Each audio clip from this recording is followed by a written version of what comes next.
So students, let us talk one more important point about subtraction of vectors.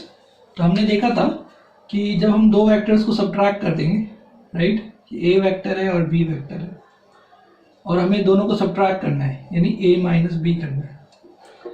तो फिर मैंने आपको steps बताया था कि जो सब्ट्रैक्शन है वो बेसिकली हम उसको एडिशन में कन्वर्ट कर सकते हैं, यानी a प्लस माइनस बी में कन्वर्ट कर सकते हैं। ठीक है, तो अभी ये a वेक्टर है, ये b वेक्टर है, राइट। तो हमें क्या करना है, हमें b वेक्टर का क्या लेना है, रिवर्स नेगेटिव, और a के साथ ऐड कर देना है। ठीक है, तो हमने b का रिवर्स ले लिया और उसको a के साथ ऐड करना है। ठीक है ना, यानी ये रिजल्टेंट है, ट्रायंगल लॉ से ये रिजल्टेंट है। ठीक है, तो आप ध्यान से देखिए कि a और b के बीच का एंगल कितना है। तो आपको बताया था कि जब भी दो वेक्टर एक पॉइंट से डाइवर्जिंग हो या दो वेक्टर एक पॉइंट पे कन्वर्जिंग हो तो इनके बीच का जो एक्यूट एंगल होता है, छोटा एंगल होता है, उसको हम लोग एंगल बिटवीन टू वेक्टर्स कहते हैं। लेकिन अगर एक वेक्टर कन्वर्जिंग हो, दूसरा वेक्टर डाइवर्जिंग हो, तो फिर आप क्या करोगे, आप किसी एक वेक्टर को आगे ले जाओगे या किसी एक को पीछे ले जाओगे। ठीक है, तो जब आप इस वेक्टर को आगे ले जाओगे तो ये वाला जो एंगल है, ये वाला, ये क्या है, theta. Theta is the angle between A vector and B vector. लेकिन जब आप इसको रिवर्स कर दिए और ये माइनस बी वेक्टर है, ये क्या है, माइनस बी वेक्टर, तो अब एंगल क्या हो जाएगा, राइट, वो हमें सोचना है। तो एक बार मैं फिर से आपको बताता हूँ डायग्राम के थ्रू, क्योंकि इस बार जो एंगल होगा, राइट, इस बार जो एंगल होगा, ये ए वेक्टर है, ये बी, पहले एंगल थीटा है, तो अब एंगल कितना होगा, अब एंगल होगा 180 माइनस थीटा। राइट, समझ रहे आप। ठीक है, ध्यान से देखिए, ये पहले बी वेक्टर, ए वेक्टर, पहले एंगल कितना, थीटा। अब बी को रिवर्स किया हमने, क्योंकि हमें सब्ट्रैक्शन करना है, राइट, हमें क्या करना है, सब्ट्रैक्शन करना है। तो हम बी को रिवर्स करके ए से ऐड करने वाले हैं। तो हम बी को रिवर्स कर रहे हैं, तो रिवर्स कर रहे हैं, तो ये जो एंगल है जो पहले था वो है थीटा, लेकिन अब जो एंगल है ए में और माइनस बी में क्योंकि अब ये नया वेक्टर माइनस बी है, right, minus B is a new vector called as C vector. तो माइनस बी वेक्टर नया वेक्टर क्यों है, क्योंकि उसका डायरेक्शन बी वेक्टर के अपोजिट है, उसको एक नया डायरेक्शन मिला हुआ है, right, it has a new direction. तो अगर इसका डायरेक्शन चेंज हो गया है तो वो एक नया वेक्टर हो गया है। तो अगर मैग्नीट्यूड चेंज हो तो नया वेक्टर मिलेगा, डायरेक्शन चेंज हो तो भी नया वेक्टर मिल जाएगा, मैग्नीट्यूड और डायरेक्शन दोनों चेंज हो तब तो नया वेक्टर मिलना ही है। ठीक है, तो यहाँ पे बी वेक्टर का डायरेक्शन चेंज हुआ है, तो बी वेक्टर जो यहाँ पे था उसका डायरेक्शन चेंज हो गया, डायरेक्शन चेंज हो गया और नीचे आ गया। अब नीचे आ गया तो एक नया वेक्टर बन गया है, तो उस नए वेक्टर को हम कह रहे हैं सी वेक्टर। तो पहले हमें ए और बी को ऐड करना था, तो एंगल था थीटा। अब हमें ए और सी को ऐड करना है, तो एंगल है 180 माइनस थीटा। अब एंगल थीटा नहीं है। ठीक है, ओके, आई होप आपको यहाँ समझ में आया होगा। तो जो हमारे पास रिजल्टेंट का फॉर्मूला आया था, क्या फॉर्मूला आया था, A square plus B square plus 2ab cos theta, right. आप सब लोगों ने ये फॉर्मूला याद कर लिया होगा, इसको मेमोराइज कर लिया होगा। ठीक है, नहीं किया है तो कर लीजिए। ओके, तो यहाँ पे ये जो फॉर्मूला था ये किसके लिए था, ये था जब हमें a प्लस बी को ऐड करना था, जब हमें a प्लस बी को ऐड करना था। लेकिन जब हमें a और b को सब्ट्रैक्ट करना है तो जो एंगल हमें लेना पड़ेगा, क्योंकि a और b को सब्ट्रैक्ट करना मतलब a और c को ऐड करना, तो a और c को ऐड करना मतलब angle is not theta, now the angle is changed, now the angle is 180 minus theta. तो हम लोग को यहाँ थीटा की जगह डालना पड़ेगा 180 माइनस थीटा, बाकी कुछ नहीं करना पड़ेगा। वापस ये डेरिवेशन करने की जरूरत नहीं है, क्योंकि बेसिकली ये जो डेरिवेशन था ये एडिशन के लिए था और हमने सब्ट्रैक्शन को एडिशन में कन्वर्ट किया है। तो पहले हमने इसको यूज़ किया था ए और सी के लिए, सॉरी ए और बी के लिए, और अब हमको इसी फॉर्मूला को यूज़ करना है ए और सी को ऐड करने के लिए। ठीक है, तो ये ए है, ये सी है, ए और सी को ऐड करना है, तो ये क्या हो जाएगा, ये हो जाएगा under root A square, B square की जगह क्या आएगा, सी स्क्वायर। लेकिन सी का मॉड और बी का मॉड एक ही है, सी का मैग्नीट्यूड और बी का मैग्नीट्यूड एक ही है। जब भी हम किसी वेक्टर को रिवर्स करते हैं तो उसका डायरेक्शन चेंज होता है, लेकिन उसका मैग्नीट्यूड चेंज नहीं होता। इसका जो लेंथ है वही लेंथ इसका है, तो ये हम डाल देंगे, ये क्योंकि हमें मैग्नीट्यूड डालना है, ये सब मैग्नीट्यूड है, ये ए मैग्नीट्यूड है बी, राइट। तो 2AC और ए और सी के बीच का एंगल कितना है, वो है 180, तो cos ऑफ 180 माइनस थीटा, ठीक है, राइट। आई होप समझ में आया होगा आप लोगों को। तो अभी इसको आप क्या लिखोगे, इसको आप लिख दोगे r। ये बहुत इंपॉर्टेंट है, दिस इज वेरी इंपॉर्टेंट, क्योंकि सब्ट्रैक्शन ऑफ टू वेक्टर्स जो है वो बहुत जगह यूज होता है, राइट। तो हमें तब क्या करना होगा, तो ये हो जाएगा r is equal to under root A square.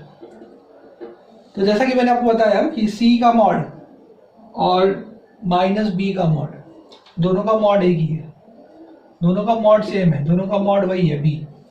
तो आप यहाँ डाल दो वापस b स्क्वायर, और ये हो गया 2a, c के जगह पे आप फिर b डाल दोगे b, और ये अभी आपको पता नहीं है कि cos 180 माइनस थीटा जो है वो सेकेंड क्वाड्रेंट में माइनस cos थीटा होता है। ये हम लोग डिस्कस करने वाले हैं ट्रिग्नोमेट्री में, ठीक है। तो ये फिजिक्स में भी डिस्कस होगा और ये मैथ्स में भी डिस्कस होगा, ठीक है। फिजिक्स में भी हम आपको ये कंसेप्ट पढ़ाएंगे। तो जो बेसिक मैथ्स होता है, फिजिक्स में एक बेसिक मैथ्स का रिक्वायरमेंट होता है, तो बेसिक मैथ्स में कुछ कुछ टॉपिक्स होते हैं जो हम सबको पढ़ाते हैं, क्योंकि हमारे पास इंजीनियरिंग के स्टूडेंट भी हैं और मेडिकल वाले स्टूडेंट्स भी हैं। तो इसलिए हम लोग फिज़िक्स में जो रिक्वायर्ड मैथमेटिक्स है, फिज़िक्स में जो भी रिक्वायर्ड मैथमेटिक्स है उसको हम लोग थोड़ा बहुत कवर कर लेते हैं, ताकि जो भी स्टूडेंट है चाहे बायो के हो या मैथ्स के हो, राइट, तो वो उनको उसमें कोई प्रॉब्लम ना हो, ठीक है। तो यहाँ से आप देख सकते हैं कि अभी ये तो आपको याद करना पड़ेगा अभी, क्योंकि अभी तो आपको ये पढ़ाया नहीं गया कि कैसे होता है, राइट। तो अभी इसको याद करिए कि cos of 180 minus theta is minus cos theta. अगर आपको पता है तो बहुत अच्छी बात है, नहीं पता है तो अभी आप इसको याद कर लीजिए, क्योंकि इस चैप्टर के बाद हम ट्रिग्नोमेट्री पढ़ने वाले हैं, बेसिक ट्रिग्नोमेट्री, तो उसमें आपको एक्सप्लेन किया जाएगा, ऑलराइट। तो आप देख सकते हैं ये आ गया under root A square plus B square minus 2ab cos theta, that's all. तो आप देख सकते हैं कि फॉर्मूला वही रह जाएगा, राइट। अगर हमें दो वेक्टर को ऐड करना है तो बस बीच में प्लस साइन आएगा, और दो वेक्टर को सब्ट्रैक्ट करना है तो यहाँ बीच में माइनस साइन आएगा। ए वही है, ए वेक्टर वही है, उसका मॉड वही है, बी वेक्टर वही है, उसका मॉड वही है, थीटा वही लेना है जो ए और बी के बीच का है, ए और बी के बीच का वही थीटा लेना है, सेम थीटा। तो A same, B same, theta same. तो फिर डिफरेंस क्या है, डिफरेंस ये है कि यहाँ पे एक प्लस साइन है और यहाँ पे एक माइनस साइन है, इन दोनों के फॉर्मूले में बस एक यही डिफरेंस है। तो इसको आप याद कर लीजिए, ठीक है। तो दो वेक्टर को ऐड करते वक्त तो रिजल्टेंट आएगा, वो रिजल्टेंट आएगा under root A square plus B square plus 2ab cos theta, और दो वेक्टर को सब्ट्रैक्ट करते वक्त जो रिजल्टेंट आएगा वो आएगा under root A square plus B square minus 2ab cos theta, ठीक है। ए वही है, बी वही है, थीटा भी वही है, ठीक है। तो आई होप आपको समझ में आया होगा ये पॉइंट, ठीक है, ये बहुत इंपॉर्टेंट है। अब सवाल उठता है कि सर आप, हम लोगों ने एक बीटा भी फाइंड किया था, बीटा, तो बीटा क्या था, बीटा था angle between resultant vector and A vector, ठीक है। तो वो हम लोग यहाँ भी फाइंड करेंगे। तो मैं इसको मिटाता हूँ, आप वीडियो पॉज करिए, इसको नोट डाउन करिए, ठीक है। तो जैसे कि हम लोगों ने लास्ट टाइम फाइंड आउट किया था, क्या फाइंड आउट किया था कि जो tan बीटा है, राइट, मैं आपको डायग्राम याद दिलाता हूँ, ये ए वेक्टर, ये बी वेक्टर, ये रिजल्टेंट वेक्टर, और ये था बीटा, ठीक है। ये बीटा, बीटा क्या है, beta is the angle between the resultant vector and A vector, beta is the angle between the resultant vector and A vector, alright. तो ये tan बीटा कितना आया था, अगर आपको याद हो तो ये आया था b sin theta by a plus B cos theta, ये आया था। तो ये कब, जब आप दो वेक्टर को ऐड कर रहे हो, जब दो वेक्टर को ऐड कर रहे हो तो थीटा यानी एंगल जो है वो थीटा लेना है। ये अगर आप दो वेक्टर को सब्ट्रैक्ट कर रहे हो, राइट, आप दो वेक्टर को सब्ट्रैक्ट कर रहे हो तो जो उनके बीच का एंगल है वो थीटा नहीं है, वो उनके बीच का एंगल हो जाएगा 180 माइनस थीटा, जो कि मैंने अभी आपको यहाँ पे एक्सप्लेन किया था, डायग्राम के थ्रू बताया था। ठीक है, तो इस केस में ऐसा हो जाए, तो इस केस में फिर tan बीटा क्या हो जाएगा, tan बीटा हो जाएगा b sin। तो जो आप थीटा देख रहे हो, थीटा की जगह पे अभी एंगल चेंज हो जाएगा, 180 माइनस थीटा हो जाएगा, और नीचे हो जाएगा a plus b cos theta, फिर हो जाएगा 180 माइनस थीटा, राइट। इसको थोड़ा सा हम लोग आगे सॉल्व कर लेते हैं। तो अभी आपको ये आइडिया नहीं है कि साइन 180 माइनस थीटा जो होता है वो साइन थीटा होता है। ठीक है, ओके, सेकेंड क्वाड्रेंट में साइन पॉजिटिव होता है, ये हम लोग बाद में डिस्कस करने वाले, नेक्स्ट चैप्टर जो हम लोग यही पढ़ने वाले, बेसिक ट्रिग्नोमेट्री। ठीक है, और जो cos 180 माइनस थीटा है, cos 180 माइनस थीटा ये होता है माइनस cos थीटा। तो ये दोनों चीज़ें हम यहाँ पर डाल देंगे, तो ये हो जाए, इसको अभी आप याद कर लीजिए। ठीक है, बहुत काम की चीज़ है, बार बार काम आती है, तो इसलिए काम की चीज़ है। तो b साइन थीटा और ये होगा माइनस, तो a minus b cos theta, तो ये हो गया। तो थोड़ा सा चेंज आ गया, राइट, a माइनस b के लिए थोड़ा सा क्या आ गया, चेंज, तो इसको आप ध्यान रखिए। ओके, और a प्लस b के लिए ये फॉर्मूला है, तो इस तरह से ये चीज़ है, राइट। तो अब हम लोग क्या करेंगे, हम लोग कुछ क्वेश्चंस डिस्कस करेंगे। ठीक है, so let us start with the first question. Alright, so student let us discuss this first example. ठीक है, दिस एग्जांपल नंबर 1। तो इस एग्जांपल में क्या दिया हम लोगों को, the greatest and the least resultant of two forces acting at a point. तो कोई एक पॉइंट है, ठीक है, या ऐसा कुछ जहाँ पे दो फोर्सेस लग रहे हैं। ठीक है, two forces acting, F1 vector F2 vector, ऐसे दो फोर्सेस लग रहे हैं। ठीक है, तो बोल रहा है कि उसका मैक्सिमम है 10 न्यूटन। तो मैंने आपको बताया था कि जो भी दो वेक्टर्स होते हैं, राइट, उनका जो मैक्सिमम वैल्यू होता है, उनका मैक्सिमम वैल्यू क्या होगा, वो होगा mod A plus mod B। ठीक है, राइट, तो वो दिया है 10। ओके, मतलब ये हो गया कि F1 प्लस F2, क्योंकि मॉड मतलब F1, राइट। अब आप वेक्टर साइन हटा देंगे मॉड का मतलब, तो F1 प्लस F2 कितना है, 10 न्यूटन मैक्सिमम वैल्यू, राइट। ये हमने लास्ट वीडियो में डिस्कस किया था, तो वो आप एक बार देख लीजिए अगर आपको ध्यान में नहीं है तो।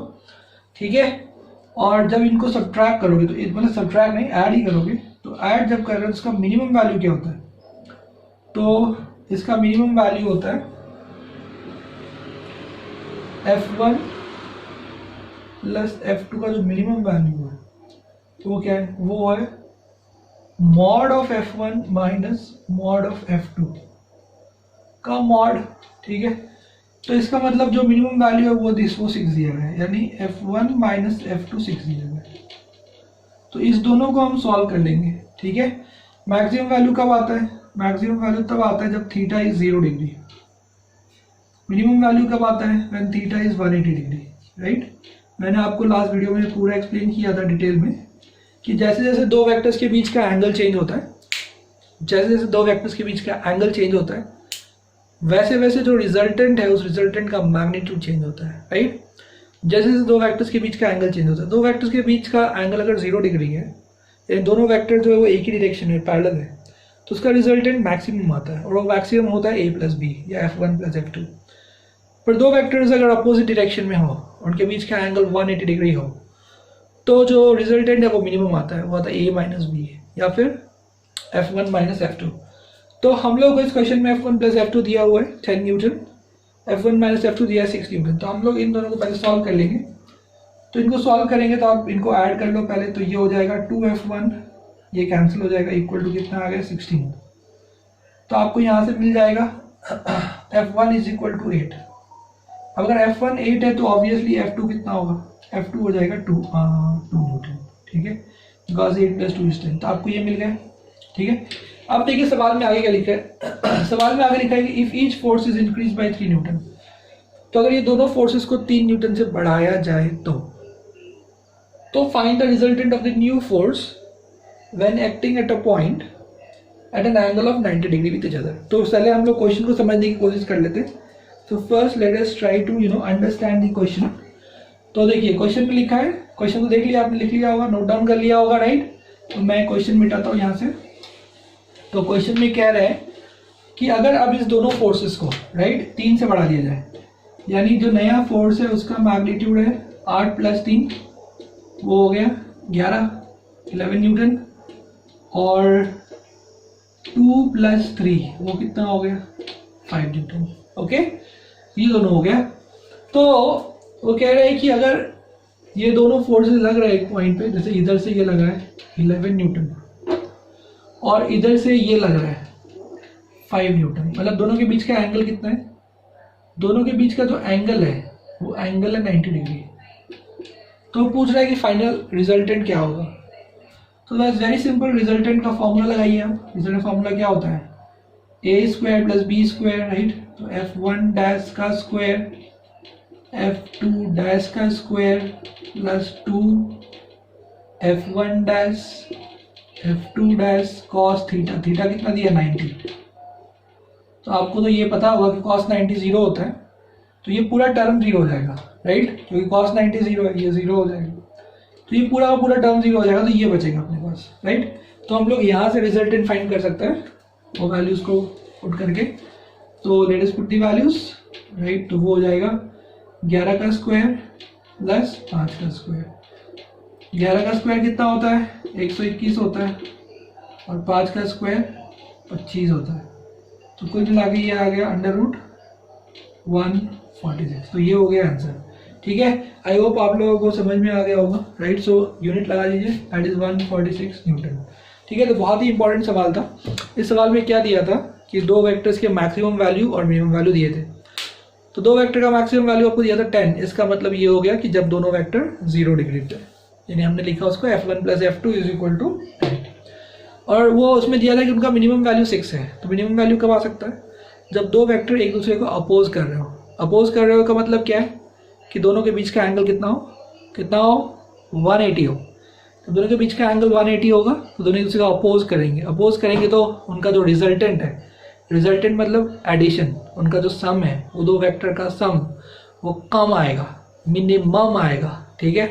दो वेक्टर का सम कम आएगा मतलब मिनिमम आएगा, और वो मिनिमम दिया है 6 न्यूटन, तो वो है f1 - f2। तो आप प्लीज़ जो भी वीडियोस हमने आप लोग करवाया है वो आप ध्यान से एक बार देखिए, राइट। वो सारे वीडियोस को आप ध्यान से देखिए, तो और उसको नोट्स बनाइए अच्छे से, ठीक है। एक बार फिर से देखिए, रिवाइज करिए, फिर अंदर जब सॉल्व करेंगे तो हमें यहाँ से f1 मिल जाएगा 8 न्यूटन, f2 मिल जाएगा 2 न्यूटन, ठीक है। इसके आगे क्वेश्चन शुरू होता है। क्वेश्चन कहता है कि अगर इन दोनों फोर्सेस को बढ़ाया जाए 3-3 न्यूटन से, बढ़ा दिया, और दोनों के बीच का एंगल 90 है, तो पूछ रहा है कि अब रिजल्टेंट क्या होगा। तो रिजल्टेंट के लिए हमने फॉर्मूला लगा दिया जो हमने डिराइव किया, √a² + b² + 2ab cos theta, वो हमने लगा दिया। लेकिन यहाँ पे थीटा 90 डिग्री, ये टर्म 0 हो गया, तो √a² + b² हो गया, मतलब यहाँ सब ये आ गया।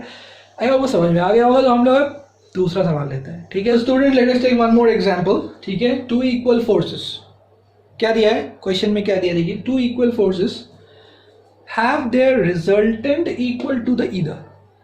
मतलब दो इक्वल फोर्सेस है, F1 है F2 है, ठीक है, दोनों इक्वल है।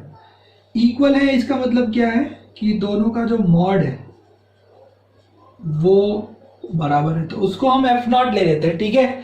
तो क्वेश्चन में दिया है कि दो वेक्टर्स है, इक्वल वेक्टर्स है, दोनों का मैग्नीट्यूड सेम होना चाहिए क्योंकि इक्वल वेक्टर्स है।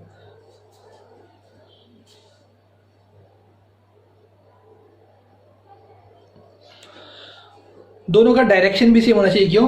क्योंकि इक्वल वेक्टर्स हैं, ठीक है। तो यहाँ पे दोनों का मैग्नीट्यूड सेम है, ओके। अब वो कह रहे हैं कि इस दोनों का जो रिजल्टेंट है, यानी F1 वेक्टर और F2 वेक्टर का जो रिजल्टेंट है, वो रिजल्टेंट का मॉड भी उतना ही है F0। ये क्वेश्चन में कह रहे हैं 2 equal forces have their resultant equal to either. Either बोलते हैं तो इधर, ठीक है। मतलब दो वेक्टर्स है F1 F2, दोनों का खुद का तो मैग्नीट्यूड सेम है, दोनों से जो रिजल्टेंट आएगा उसका भी मैग्नीट्यूड इन दोनों के बराबर ही है, किसी भी एक के बराबर, मतलब तीनों का बराबर है। F1 F2 और F1 + F2, F1 vector F2 vector और F1 + F2 vector resultant vector, तीनों का मॉड सेम है। अब आपसे सवाल पूछा गया कि at what angle are they inclined, at what angle are they inclined. तो पूछा गया कि जो F1 वेक्टर है और जो F2 वेक्टर है, इन दोनों के बीच का एंगल बताओ, इन दोनों के बीच का एंगल बताओ, ये सवाल है। तो ये जो इक्वेशन आप देख रहे हो, ये वाला, इसको हम यूज करेंगे कि F1 प्लस F2 का रिजल्टेंट जो है उसका जो मॉड है वो F0 है। अब F1 प्लस F2 का मॉड क्या होता है? तो दो वेक्टर को जब हम ऐड करते हैं तो उसका मॉड होता है under root A square plus B square plus 2ab cos theta. यही पढ़ा हमने, राइट? जब हम दो वेक्टर को ऐड करते हैं, जैसे हम a और b को ऐड करते हैं, a vector plus b vector, तो a vector plus b vector का मॉड क्या होता है? उसका मॉड होता है under root A square plus B square plus 2ab cos theta. तो इसी तरह से F1 वेक्टर, F2 वेक्टर, इन दोनों को ऐड करेंगे, F1 vector plus F2 vector, और फिर इसका मॉड मतलब रिजल्टेंट का मॉड, यानी रिजल्टेंट कितना होगा? Under root F1 square plus F2 square plus 2F1 F2 cos theta, ये होगा। तो ये जो चीज है वो कह रहा है कि ये चीज इसके बराबर है, F0 के बराबर, ठीक है? तो यहां से आप सबके वैल्यू डाल दो, ये भी F0 F0 2 F0 F0, तो ये हो जाएगा F0 स्क्वायर, ये हो जाएगा F0 स्क्वायर प्लस 2, ये हो जाएगा F0 into F0 square cos theta, उधर भी स्क्वायर कर लो, तो ये हो गया F0 स्क्वायर, ठीक है? अब ये जो आप देख रहे हो यहां से, करेक्ट, तो इन दोनों को आप ऐड कर लो, ये हो जाएगा 2F0 स्क्वायर, ठीक है, ओके, और ब्रैकेट में आ जाएगा, ये कॉमन ले लेंगे हम, F0 square plus F0 square 2F0 square, तो इधर से 2F0 इधर से 2F0 स्क्वायर कॉमन ले लेंगे, ये हो जाएगा 1 प्लस cos थीटा, और ये हो जाएगा इधर से F0 स्क्वायर। समझ में आपको? ठीक है, तो भाई ये F0 स्क्वायर कैंसिल कर दो, और यहां से आपको मिल जाएगा, ये 2 को उधर ले लो, तो ये हो जाएगा 1/2, यानी 1 plus cos theta is equal to half हो जाएगा। ये 2 वहां जाकर डिवाइड हो जाएगा, ठीक है, ओके, तो ये वहां जाकर डिवाइड हो जाएगा, ये 1/2 हो जाएगा, तो ये हो जाएगा 1 प्लस cos थीटा इज 1/2। इसके बाद इस 1 को उधर ले जाओ, तो ये हो जाएगा माइनस हाफ। कितना आ जाएगा? cos theta is equal to minus half. तो जो यहां से आपको मिला है cos theta is equal to minus half, ये होता है 120 डिग्री के लिए। आप बोले सर हमें तो ये पता ही नहीं है। अरे नहीं पता है तो कैलकुलेटर का इस्तेमाल करो, लॉग बुक का इस्तेमाल करो, आपको मिल जाएगा, ठीक है? आप कैलकुलेटर में डाल दो cos इनवर्स ऑफ -0.5, हाँ? तो वो कैसे करते हैं लास्ट टाइम बताया था आपको, पहले शिफ्ट दबाओ, शिफ्ट, फिर cos दबाओ, फिर ब्रैकेट स्टार्ट होता है, उसके अंदर लिख दो -0.5, आपको मिल जाएगा 120 डिग्री। तो यहां से आपको मिल गया कि theta is equal to 120 degree. मतलब ये जो दो वेक्टर्स हैं इनके बीच का एंगल 120 है। मतलब ये वेक्टर ऐसा नहीं है, मतलब ये वेक्टर ऐसा है और ये एंगल 120 है और उसका रिजल्टेंट ये है। तो तीनों का मैग्नीट्यूड F0 है, ठीक है? बहुत ही महत्वपूर्ण सवाल है, बहुत ही इंपॉर्टेंट सवाल है, ध्यान से देखो और समझो। तो मैंने आपको क्वेश्चन समझा दिया कि F1 का मॉड F0, F2 का mod F0, F1 plus F2 को जोड़ने के बाद जो रिजल्टेंट वेक्टर आया, वेक्टर, उसका मॉड भी F0, ठीक है?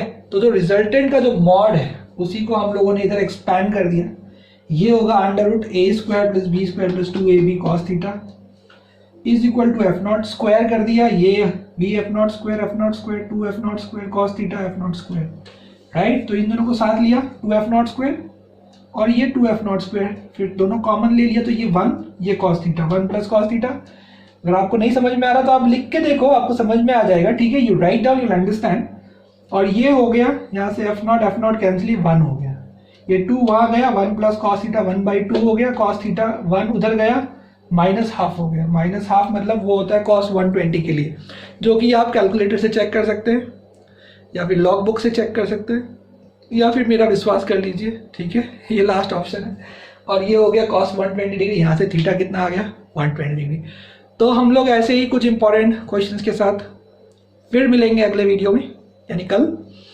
तो आप लोग बने रहिए, नोट्स अच्छे से बनाइए, और कोई डाउट हो तो व्हाट्सएप पे डालिए, right, you can ask your questions. Alright students, so we'll meet in the next video. Till then.